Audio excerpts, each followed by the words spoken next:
TV's storied Guiding Light is going out for good this coming week, despite noble efforts by its hardworking team to come up with a happier ending. As we'll hear this morning from Richard Schlesinger. Perhaps you'll change your tune. After 72 years of melodrama, miracles, cliffhangers, and forbidden love. And now, the Guiding Light.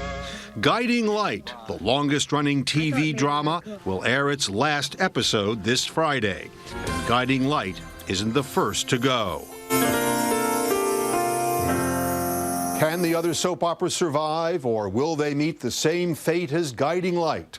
The Guiding Light, presented by... From the golden age of radio to the digital age of TV, the Guiding Light has beckoned generations of soap opera fans. But now, after all these years, that light is about to be put out. Richard Schlesinger of 48 Hours looks back.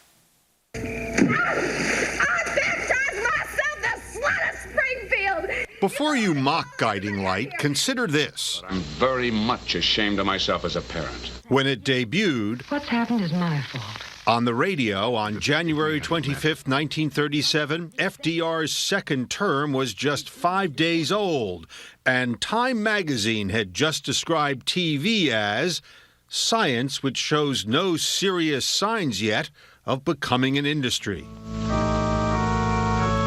It hasn't been easy to keep the show and all its plot lines going for 72 years. One set of twins with two different fathers. When it started on the radio, the show centered around a reverend who kept a light on in his study where parishioners could come to seek guidance. The Guiding Light, presented by Duz. When TV finally did become an industry, the Guiding Light, as it was called then, made the jump and held on to become the longest-running TV drama. You actually want to be here with me? After this Friday's show, there'll be no more cliffhangers. What am I supposed to do now?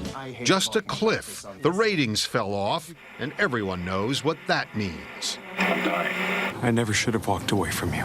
For most of the last 28 years, Kim Zimmer and Robert Newman have carried on as Reva Shane and Josh Lewis. Oh my, how they've carried on. Do you remember how many times you've been married? I believe it's 9. Josh has been married 9 times. 3 times to the same man, to Joshua, the love of her life. Annie twice, Sonny twice. I married every male member of one family. Olivia once, and Reva's sister Cassie once, which I think comes out to 9. I told you to stay away from me! I warned you to stay away from me! And it's not just romance that's tangled. In Springfield, the could-be-anywhere town where the show is set, I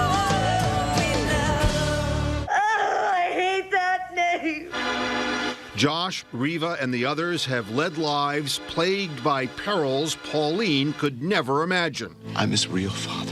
Memory loss, mystery diseases, miracles, and misadventures are part of their everyday lives. Reva! Several years back, Reva drove off a bridge in Florida and somehow washed ashore on a Caribbean island called San Cristobal.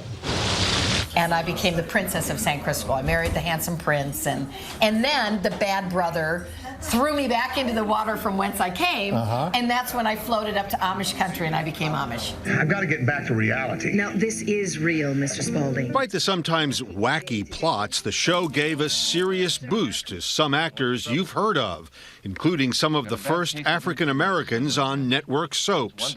That's Billy D. Williams in the 50s as Dr. Jim Frazier. How good a friend is he? Just as good as you are? No more, no less? I'm not hooked on alcohol. And Kevin Bacon played the troubled youth T.J. Werner in the 80s. I'm not hooked on the stuff.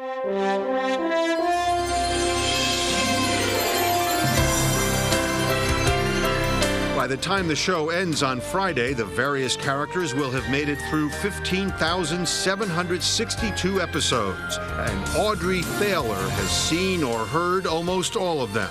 She's 89 now and got hooked on the show when it started on the radio. It's become a part of my life.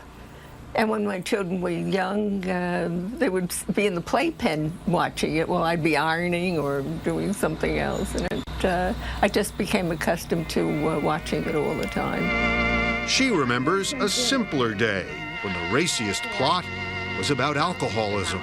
Escape with with me, Ed, not with the bottle. Oh, my goodness. Now they're all hopping into bed. That is a big change. Sometimes I have to close my eyes and then peek with the other eye to see if the scene is over.